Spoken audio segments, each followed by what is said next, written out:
नमस्कार दोस्तों, मैं भास्कर द्विवेदी। दोस्तों, भारत के जो प्रथम सीडीएस थे बिपिन रावत, उन्होंने एक बात कही थी कि भारत को भविष्य में अगर लड़ाई होती है किसी दुश्मन के साथ में तो उसको 2.5 मोर्चों पर लड़ना पड़ेगा। तो 2.5 मोर्चा कौन कौन से हैं वो मैं आपको बता रहा हूँ कि वो पहला मोर्चा है चाइना से युद्ध करना पड़ेगा। दूसरा मोर्चा है पाकिस्तान, और जो 2.5 मोर्चे की बात की है, जो आधा मोर्चा है वो है भारत के अंदर ही अपने ही लोगों से, अपने ही अंदर जो जयचिंद मानसिंह हैं उनसे लड़ना पड़ेगा। जो राष्ट्र विरोधी तत्व हैं, जो टुकड़े टुकड़े गैंग के लोग हैं, उनसे हमें लड़ना पड़ेगा। ये बिपिन रावत जी अपनी मृत्यु से कुछ दिन पहले ही कह के चले गए।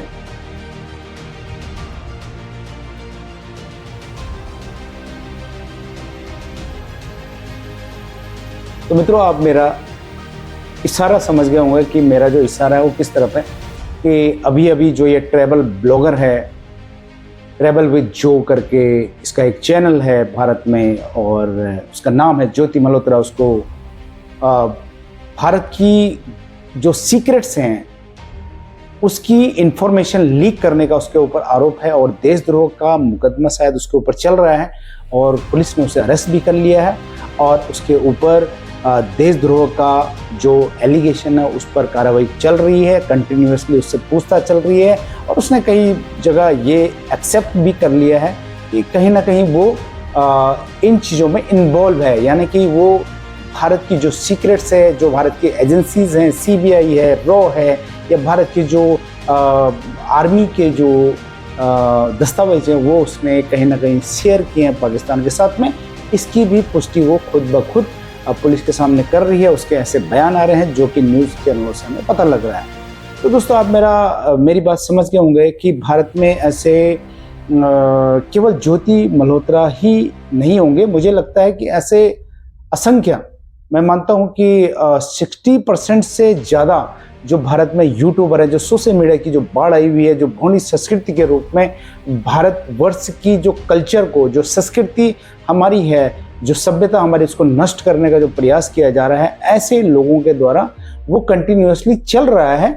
उनमें से ये लोग हैं जो कि एक्सपोज हो रहे हैं, और ये अभी एक्सपोज हो गई है। इसके अलावा और भी कई यूट्यूबर होंगे जो कि ट्रैवल ब्लॉग के नाम से भारत की जो सीक्रेट्स हैं, सीमाओं की जो जानकारी, इंफॉर्मेशन है, वो दुश्मन देशों के साथ में साझा कर रहे हैं। ऐसे और भी लोग हैं जो कि धीरे धीरे अभी उनके नाम सामने आएंगे, लेकिन कई जो ऐसे लोग हैं उन तक भारत की जो हमारी इंटेलिजेंस जो ब्यूरो है वो वहाँ तक नहीं पहुँच पा रही है। तो ये भी एक प्रश्न चिन्ह है कि हम लोग, हमारे जो सिक्योरिटी एजेंसीज हैं, वो क्यों नहीं उनको पकड़ पा रही हैं, क्यों नहीं उनके ऊपर अपना एक थर्ड आई रख रही हैं। तो नहीं रख पा रही हैं कहीं ना कहीं इसलिए हमारी जो इंटरनल जो इंफॉर्मेशन है वो बाहर के हमारे दुश्मन जो हैं, खासकर चाइना है, पाकिस्तान है, बांग्लादेश है, उनको ये इन्फॉर्मेशन बांटी जा रही है। और ये काम बिल्कुल धड़ल्ले से चल रहा है, एकदम खुल्लम खुल्ला चल रहा है।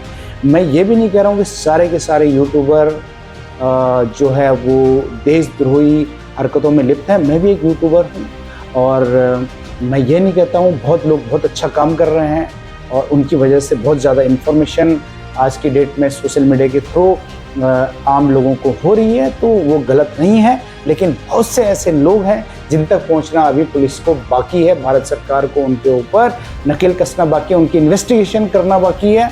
वो पता चल जाता है अगर भारत सरकार की जो एजेंसियां वो उन पे इन्वेस्टिगेशन करे तो।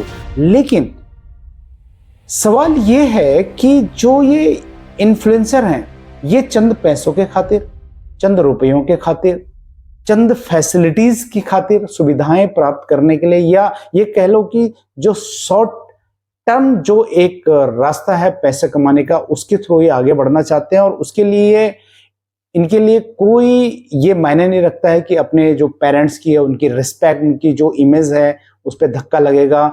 ये अपनी माँ बहन के साथ में अपनी माँ बहन को बेच सकते हैं, ये अपने देश को बेच सकते हैं, अपनी ज़मीन को बेच सकते हैं। सवाल ये है कि ऐसे लोग बहुत हैं, ऐसी मेंटेलिटी के लोग हमारे बीच में बहुत है। इसीलिए भारत जो है सदियों से इस तरह की जयचंद और मानसिंहों की वजह से बार बार गुलाम होता रहा है। आपने देखा होगा कि अगर हम 2000 साल का इतिहास अगर देखते हैं तो उसमें हम ये पाते हैं कि भारत 50 साल 100 साल इससे ज़्यादा उसकी जो स्वतंत्रता है वो ज़्यादा रही नहीं है, ठीक है। वो ज़्यादा देर तक वहाँ के भारतवासी स्वतंत्र नहीं रहे। कहीं ना कहीं बाहर के लोगों ने उनका इन जयचंद मानसिंहों की वजह से उनका फ़ायदा उठाया और फिर उन्होंने भारत पर अटैक किया और भारत को अपना गुलाम बनाया और फिर अपनी हमारी कल्चर को तोड़ने का प्रयास किया, हमारी हिस्ट्री को मिटाने का प्रयास किया, हमारे नालंदा तक्षशिला इनको जलाकर राख कर दिया, हमारी जो ज्ञान विज्ञान की जो पुस्तकें थी उसको ख़त्म कर दिया। तो इस तरह की जो चीज़ें हैं, जो बातें हैं, वो समय समय पर बात आती भी रही है, तो इसका संज्ञान लेना बहुत ज़रूरी है। लेकिन अभी मैं ये जानना चाहता हूँ, मैं आपसे ये कहना चाहता हूँ कि ये जो भारत के जो ये लोग हैं, पहले तो हम कहते थे कि एक विशेष समुदाय इन भारत विरोधी गतिविधियों में शामिल रहा है या कुछ वामपंथ के लोग हैं जो मार्क्सवादी विचारधारा के हैं, वो भारत को तोड़ने की कोशिश कर रहे हैं। लेकिन अब जो एक सामान्य वर्ग के लोग हैं वो भी कहीं ना कहीं अपने आप को पैसे के लिए, रुपयों के लिए, चंद सुविधाएं प्राप्त करने के लिए अपने देश की, अपने घर की इंफॉर्मेशन दुश्मन के हाथ में दे रहे हैं और जयचंद्र मानसिंह की भूमिका निभा रहे हैं। तो ये बड़ा ही मतलब दुख का विषय, बड़ा खेद का विषय है और एक चैलेंजिंग पॉइंट है कि आज के युग में जहां हर देश में होड़ लगी हुई है कि वो एक विश्व स्तरीय वर्ल्ड पावर बनना चाहता है और दूसरे देश को दबाने में लगा हुआ है, उसकी इकोनॉमी को, उसकी जो सिक्योरिटी सिस्टम है उसको ख़त्म करना चाहता है। और भारत चारों तरफ से अपने दुश्मनों से घिरा हुआ है। भारत की जो सीमाएं हैं वो सभी उसके दुश्मनों की सीमाओं से लगती हुई हैं। दोस्त कोई भी नहीं है। अब दोस्त के नाम पे अगर रसिया की बात करते हैं तो वो उसकी सीमा भारत से नहीं मिलती है। तो भारत वैसे ही घिरा पड़ा है। अंदरूनी इतने हालात ख़राब हैं कि अभी जो पहलगाम का जो ये वाक़या हुआ उसके बाद जो एक्सपोज हुआ भारत, जगह जगह से जो वीडियोस आए, जगह जगह से जो लोगों की भावनाएं हैं वो जब व्यक्त हुई एक विशिष्ट, खासकर एक विशिष्ट समुदाय के द्वारा, ये पूरे भारत के जितने राज्य हैं उन राज्यों से जब ये बात आई कि लोग पाकिस्तान परस्त हैं, पाकिस्तान जिंदाबाद कहना चाहते हैं, पाकिस्तान के झंडे को जब रोड पे कुछ लोगों ने, जो राष्ट्रवादी लोगों, उन्होंने लगाने की कोशिश की, उसका बहिष्कार करना शुरू किया, तो भारत के अंदर ऐसे बहुत से लोग हैं जो कि जिन्होंने उस फ्लैग को उठाकर अपने सीने से लगा लिया और कहा कि इसको आप नहीं कुचल सकते हैं, पाकिस्तान के झंडे को आप नहीं कुचल सकते हैं, हम पाकिस्तान जिंदाबाद कहते हैं और भारत मुर्दाबाद कहते हैं। ऐसे एक्सपोज हुआ। कश्मीर के ऐसे बहुत से वीडियोस आए जो कि एक्सपोज करते हैं कि कश्मीरी जो बासिंदा है, लगभग मुझे लगता है कि 80% से जो ज़्यादा लोग कश्मीर के हैं वो भारत के साथ नहीं रहना चाहते हैं। मैं सीधा सीधा कहूँगा, वो भारत को प्यार नहीं करते हैं, वो पाकिस्तान परस्त हैं, इसमें कोई दो राय नहीं है। और भारत के जो अन्य राज्य हैं, जितने राज्य हैं, उनमें भी जितने लोग रह रहे हैं, मोस्टली 80% से ज़्यादा लोग भारत को पसंद नहीं करते हैं, पाकिस्तान परस्त की बात ही करते हैं, पाकिस्तान जिंदाबाद की बात करते हैं। तो अब सवाल ये उठता है कि भारत को आज़ाद हुए 70 साल से ज़्यादा हो चुके हैं और कई सरकारें आई, कई उजड़ी, लेकिन हमने उन सरकारों से क्या सीखा? हमने ये सब जानते हुए भी कि हमारे बीच में ही हमारे भाई बनकर हमारे को पीठ में हमारा खंजर भोंका जा रहा है, तब भी हम जानते भी हैं कि इस व्यक्ति ने, फला व्यक्ति ने खंजर भोंका है, तो हम फिर भी उसके बाद उसको सजा नहीं देना चाहते। फिर भी हम उदासीन बने हुए हैं, फिर भी हम कह रहे हैं वसुधैव कुटुंबकम, फिर भी हम कह रहे हैं कि सर्वधर्म समभाव। तो ये जो नीति है, जो संगठन भारत के अंदर है, जो हिंदूवादी अपने, तथाकथित हिंदूवादी अपने आप को कहते हैं, वो उनके भी ऐसे कई बयान सामने आए हैं जो कि उन लोगों का सपोर्ट करते हैं जो कि भारत को एक आंख नहीं देखना चाहते, जो भारत की सभ्यता को, भारत की संस्कृति को छीर्ण करना चाहते हैं, उसको निस्तनाबूद करना चाहते हैं, उसको डिस्ट्रॉय करना चाहते हैं। ऐसे कई संगठन हैं भारत के अंदर। तो मुझे समझ में नहीं आता है कि अपनी मातृभूमि के लिए, अपने पैतृक भूमि के लिए, अपने परिवार के लिए कोई उसके साथ में कोई कैसे मतलब विश्वासघात कर सकता है। खासकर मैं अगर यूट्यूबर की बात करता हूँ तो यूट्यूबर को दूसरे शब्दों में मीडिया, सोशल मीडिया इन्फ्लुएंसर भी कहा जाता है। वो इन्फ्लुएंसर ही क्या, जो कि दूसरे के बहकावे में आ जाए, और वो भी खासकर पाकिस्तान जैसे भारत का जो सबसे बड़ा कट्टर दुश्मन है वो पाकिस्तान है, उसके इन्फ्लुएंस में आ जाए। वो ऐसा कौन सा यूट्यूबर है और जो पाकिस्तान की समर्थन की बात करे, पाकिस्तान के कल्चर को नंबर 1 बताए, पाकिस्तान में यात्रा करने के लिए लालायत हो, उनकी जो सिक्योरिटी, जो लोग हैं सिक्योरिटी के, जो इंटेलिजेंस के लोग, उनसे दोस्ती करे और उनके बीच में भारत की जो सिक्योरिटी इंफॉर्मेशन है उसको लीक करे। मतलब ये कैसे लोग, कौन सी मिट्टी के बने हैं ये लोग, कौन है ये लोग? दोस्तों, मैं अश्विनी उपाध्याय का एक को अभी देख रहा था, एक वीडियो में उन्होंने एक बात कही है, उनको सुन रहा था मैं, कि जो देश विरोधी कानून है भारत में वो बिल्कुल भी सख्त नहीं है। देखो, ऐसे कई वाकया हो चुके हैं, जो आपका JNU कॉलेज है उसके अंदर ऐसे कई वाकया हो चुके हैं जिसमें टुकड़े टुकड़े गैंग है और बार बार अपना सर जो है उठाकर ये बोलता रहता है कि भारत तेरे टुकड़े होंगे इंशाल्लाह इंशाल्लाह। इस तरह की बातें कई बार आती रहती हैं। तो ये जो मानसिकता वाले लोग हैं, इसके लिए जो एक कानून होना चाहिए भारत के अंदर, देशद्रोही का कानून, कि देशद्रोह जिसने भी भारत माता मुर्दाबाद बोल दिया उसको उसी बात पर फांसी की सजा हो जानी चाहिए, उम्र कैद की सजा हो जानी चाहिए, जो कि हमारे यहाँ नहीं है। तो अश्विनी जी बता रहे थे, उपाध्याय जी, कि 1923 का एक कानून है अंग्रेजों का। वो कई कानूनों की बात करते हैं जिनको बदलने की बात करते हैं। उनमें से एक उन्होंने ये भी बात की है कि 1923 में एक कानून बना था, जो देशद्रोह का जो मुकदमा लगेगा उसमें 3 साल की सिर्फ और सिर्फ 3 साल की सजा होगी और ज़्यादा से ज़्यादा उसमें थोड़ा सा पेनल्टी होगी, उसके अलावा कुछ नहीं होगा, आपको छोड़ दिया जाएगा। तो ये जो कानून है इसको बदलने की ज़रूरत है। मैं मानता हूँ कि देशद्रोह का जो सबसे बड़ा जो सज़ा होनी चाहिए ये फांसी होनी चाहिए, हैंग टिल डेथ होनी चाहिए। उसके अलावा या तो उसको उम्र कैद दे दी जाए और उसकी जितनी बेसिक नीड्स हैं उसके परिवार को उसको ख़त्म कर दिया जाए। मैं ये मानता हूँ, क्योंकि ये सबसे बड़ा, ये बहुत ही गहरा मुद्दा है जिससे कि भारत 2000 साल से भी अधिक से जूझ रहा है। और हमारी सबसे बड़ी विडंबना यही है कि हम यूनाइट नहीं है और हम ना चीज़ों को भूल जाते हैं। हमारा सबसे बड़ा प्रॉब्लमेटिक इशू है ये, मैं इसको मानता हूँ। हम ये नहीं देखते हैं कि हमारे सामने अगर कोई व्यभिचार हो रहा है, कोई गलत काम हो रहा है, तो हम उसका प्रतिकार नहीं करते हैं। हमारे बीच में कई स्लीपर सेल बन चुके हैं जो हमारे इर्द गिर्द घूम रहे हैं और देश विरोधी कामों में कंटिन्यूसली लगे हुए हैं, लेकिन हमारे पास इतना वक्त नहीं है कि हम अपने लोगों के बीच जाएं और अपने लोगों से डिस्कस करें, बातें करें, चर्चाएं करें कि हमारे देश की, हमारी कोई सिक्योरिटी लीक तो नहीं कर रहा, हमारे आसपास कोई हमारा फ़ायदा तो नहीं उठा रहा, हमारी चीज़ों को कोई अपने फ़ायदे के लिए इस्तेमाल तो नहीं कर रहा। हमारे जिस तरह से हनी ट्रैप की बात की जाती है, लव जिहाद की बात की जाती है, शायद इसमें भी ऐसी एक बात हुई थी। ये भी बात एक हुई है कि इस लड़की को हनी ट्रैप के तहत या लव जिहाद की तरह इसको फंसाया गया।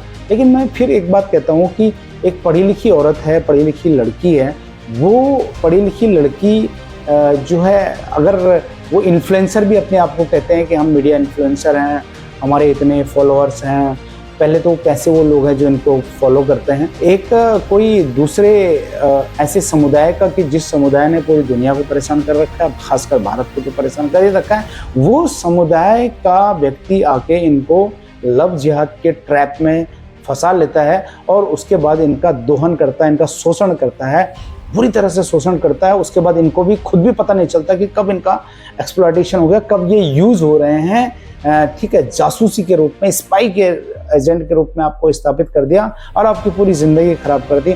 आपका पूरा परिवार की जो इज्जत, रिस्पेक्ट है वो सब ख़त्म कर दिया। आपके गांव की रिस्पेक्ट चलेगी, आपके देश की रिस्पेक्ट चलेगी। मतलब कैसे लोग होते हैं ये, कैसे ये इन्फ्लुएंस में आते हैं? आपको पता होना चाहिए कि पाकिस्तान हमारा बहुत बड़ा दुश्मन है, बांग्लादेश हमारा दुश्मन है, चाइना हमारा दुश्मन है। तो हम उसकी तरफ से अगर हमारी तरफ कोई दोस्ती का हाथ भी अगर बढ़ता है तो हमें उसका प्रतिकार करना है, हमें उसमें सोचना, हमें अलर्ट हो जाना है कि यार अगर ये दोस्ती कर रहा है हमसे तो कहीं ना कहीं इसका जो है 101% इसका कोई एक स्वार्थ होगा जिसके तहत ये मुझसे दोस्ती कर रहा है, मुझे फैसिलिटेट कर रहा है। तो ये क्यों नहीं हम कर रहे हैं, क्यों नहीं हम कर पा रहे हैं ये सब चीज़ें? ये एक बहुत बड़ा प्रश्न है। आप ही लोग बताइए दोस्तों कि इस तरह के कर जो चैनल है, इस तरह के लोगों को आप भी फॉलो करते होंगे, आप भी इनको देखते होंगे, तो क्या ये लोग सही काम कर रहे हैं? जितने मीडिया इन्फ्लुएंसर हैं, खासकर जो लड़कियां इस फील्ड में हैं, वो पहले तो पैसे के लिए अपने जिस्म का धंधा करती हैं, जिस्म की नुमाइश करती हैं। जो आप भी देखते होंगे कि 80% तो मुझे लगता है कि भारत की लड़कियां जो है वो जिस्म दिखा दिखा के अपने चैनल्स को प्रमोट कर रही हैं और शॉर्टकट अपनाकर पैसे कमाने की जुगत में लगी हुई हैं। दोस्तों मैं कई बार मैंने ऐसे गवर्नमेंट के जो म्यूजियम होते हैं, गवर्नमेंट के इंस्टीट्यूट होते हैं, वहाँ पे लिखा भी होता है कई जगह कि यहाँ पर photography and videography is not allowed, ठीक है, अदरवाइज आपके पास परमिशन होनी चाहिए। तो मुझे ये समझ में नहीं आता कि ऐसे जो ट्रैवल ब्लॉगर हैं, ऐसे लोगों को वो आर्मी के कैंप में जाके, वो बॉर्डर पे जाके, वो कटीले जो तार हैं जो बॉर्डर पे लगाए हुए हैं उसकी वीडियोस बनाती है, वो बाघा बॉर्डर की वीडियो बना रही है, वो जो है जितने भारत के जो सेंसिटिव एरिया हैं उनके ब्लॉग बना रही है, उनके वीडियोस बना रही है, और खुलेआम जो है जो आर्मी ऑफिसर हैं, जो हमारे जो है इंटेलिजेंस ऑफिसर्स हैं, उनके सामने वो बना रही है। तो इसको कोई रोकता क्यों नहीं है? मतलब ये भी एक अपने आप में बहुत बड़ा प्रश्न है। मैंने तो कई जगह देखा, मैं कई बार वीडियो बनाने की मैंने जो नॉर्मल प्लेसेस होते हैं, हिस्टोरिकल प्लेसेस, उसमें बनाने की कोशिश की, तो वहाँ पे जो गार्ड होता है वो हमें मना करता है। तो इनको कैसे परमिशन मिल जाती है, कौन इन्हें परमिशन देता है? मुझे ये समझ में नहीं आता, क्योंकि ये इलीगल है, लिखा हुआ होता है हर जगह। तो उसके बाद भी अगर इसको परमिशन मिल रही तो वो लोग भी इसमें उतने ही दोषी हैं, जो लोग इनको परमिशन कर रहे हैं कि आप वीडियो बना लीजिए, क्योंकि आपके 2 लाख 3 लाख 5 लाख 10 लाख आपके फॉलोअर हैं, तो उनको लगता है कि तो बहुत बड़े लोग हैं। तो मुझे समझ में नहीं आता है कि ये इस तरह का जो ये एक्टिविटी हो रही है उसमें फिर वो लोग भी उतने ही जिम्मेदार हैं जितने कि वो वीडियो ब्लॉगर है जो बना रही है, जो उसको परमिशन दे रहे हैं वो भी उतने जिम्मेदार है। अनटिल अनलेस उसके बाद कोई रिटर्न में कोई परमिशन नहीं है, ये डीएम की परमिशन नहीं है, ये आर्मी ऑफिसर की परमिशन नहीं है, या किसी गवर्नमेंट के डिपार्टमेंट की परमिशन नहीं है। ऐसे तो कोई भी हमारी, आप बता रहे हो कि यहाँ पे मेट्रो चलती है और इस गति से चलती है, इतने टाइम पे सुबह से शाम तक 25 मेट्रो चलती हैं या 50 मेट्रो चलती हैं, या ये जो एरिया है यहाँ पे हमारा डिफेंस का ये ऑफिस है, यहाँ पे हमारा एयर इंडिया का ऑफिस है। तो आप ऐसे बता सकते हो, तो दुश्मन के लिए तो ये जानना बड़ा ईजी है। आजकल तो एक दूसरा ही मैटर चल रहा है। अब लोग उस तरह के जासूस भेजने की आवश्यकता ही नहीं है। अब ये सोशल मीडिया की वजह से लोगों को इन्फॉर्मेशन वैसे ही मिल जाती है, तो जाहिर सी बात है दुश्मन आपके जो मीडिया इन्फ्लुएंसर हैं उनको टारगेट करता है, उनको कोशिश करेगा उनसे इंटैक्ट करने की, उनसे कांटेक्ट करने की, ताकि उससे कोई इन्फॉर्मेशन ले सके। कहीं ना कहीं पैसे से वो तो बिक तो जाएगा ही, ये भी एक रीज़न हो सकता है। और इस तरह के ये मैं नहीं मानता, क्योंकि सिर्फ ज्योति मल्होत्रा ही इसमें इन्वॉल्व है, इसमें न जाने हज़ारों लाखों लोग इन्वॉल्व होंगे। अगर सरकार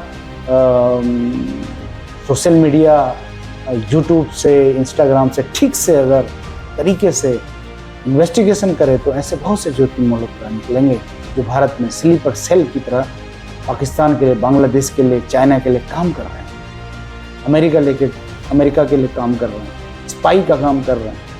तो सरकार को इसमें संज्ञान लेने की ज़रूरत है। बड़ा ये बहुत ही मतलब छोटा सा, क्या ही बताऊँ, छोटा है बड़ा है, सरकारी एजेंसियाँ या सरकारें क्या ही कर रही हैं इसमें। गरीब लोगों को तो पकड़ के जेल में डाल देंगे। गरीब लोगों का क्या बोलूँ मैं। तो मैं ही सरकार से यही दरख्वास्त करना चाहूँगा, और आपसे मैं यही कहना चाहता हूँ, अगर आपकी भी यही राय हो सकती है कि ऐसे लोगों के साथ में क्या नीति अपनानी चाहिए। मैं तो ये मानता हूँ फांसी एंड टिल डेथ होना चाहिए। अगर उसने एक्सेप्ट कर लिया है कि she was really involve in this matter, तो आपको इसे फांसी देनी चाहिए, सरेआम फांसी देनी चाहिए, ताकि दूसरे ऐसे लोगों को सबक मिल सके कि ऐसे काम करने का नतीजा क्या होता है, भारत के खिलाफ बोलने का नतीजा क्या होता है, अपने देश, अपनी कंट्री, अपनी मातृभूमि के खिलाफ बोलने का मतलब क्या होता है।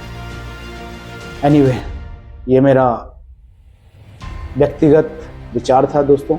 अगर आप इससे सहमत हों तो कमेंट करके ज़रूर बताइएगा। Thank you so much. जय हिंद, जय भारत।